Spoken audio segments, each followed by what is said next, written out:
Okay guys, so next we're going to talk about tendu. So in the order of bar, you go pliés and then tendu is next. Tendu means to stretch or stretched.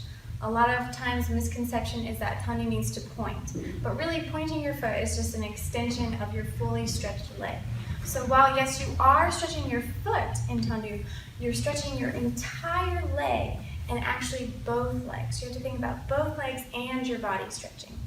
Tendu is a great exercise for strengthening and stretching your feet. And again, in tendu, just as in plié, you'll see a very common theme here. There is a circular energy. So the energy actually starts going down, and it's going down so much that it goes out to the tendu, circles back in to close. So you're circling out and in, and out and in.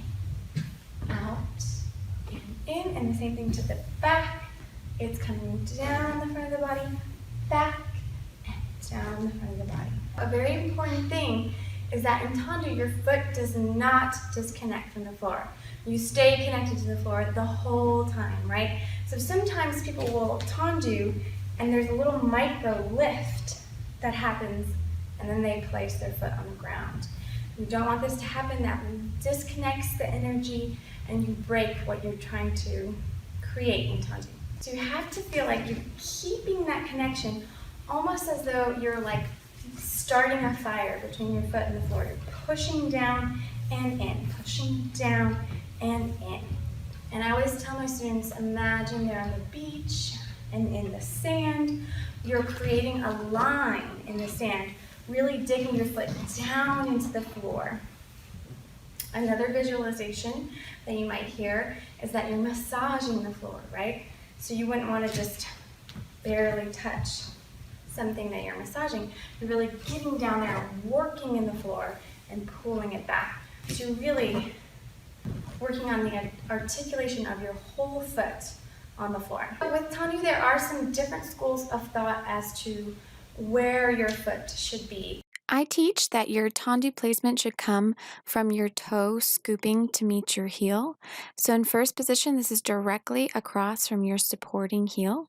Otherwise, it can get too open or, in my opinion, too crossed.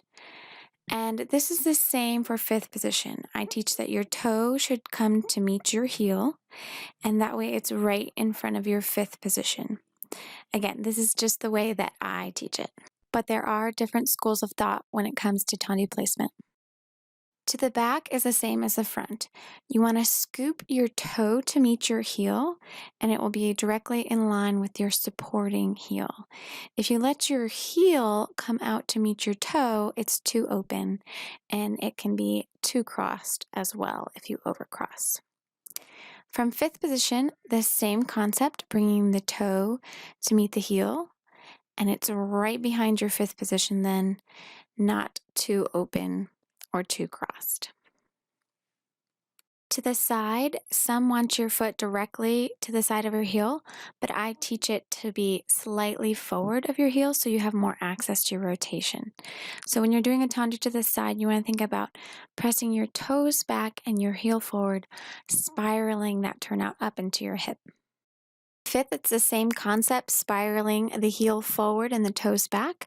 But I think the most important thing to remember in fifth is that you want to always be coming to the same spot. Whether the tendu originates from the front or the back, you have to pick a spot on the floor and always hit that spot. Tendus can be done with the accent out or the accent in, right?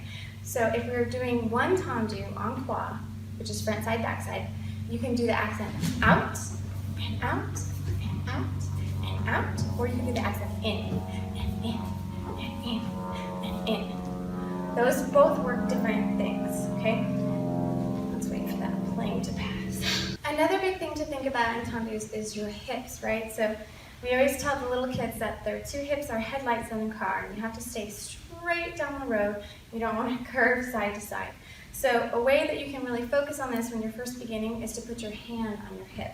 That way you can feel if there's any extra movement in your hips. You can feel like your supporting hip is tethered to the bar, so it can't move, right? So as you do tendu, you're feeling that rotation. That thigh is coming forward. The heel is coming forward. Everything is rotating out from your hip socket and then coming back in that rotated position. So you're having that circular energy out and around again, and out and around again. So it's going down and out, down and in, down and out, down and in. There's a lot more things to talk about in tendu, and I can make another video on that, but to finish this video, let's just do one tendu en trois, front side, back side. We'll do once with the accent out, and then once with the accent in. So, starting in first position, arms bras, take a breath, arms through first, open second. You can keep your arm in second, or put your hand on your hip. We'll go in, out, and first, and out, and first, and back, and first, and side, and first. Now accent in, and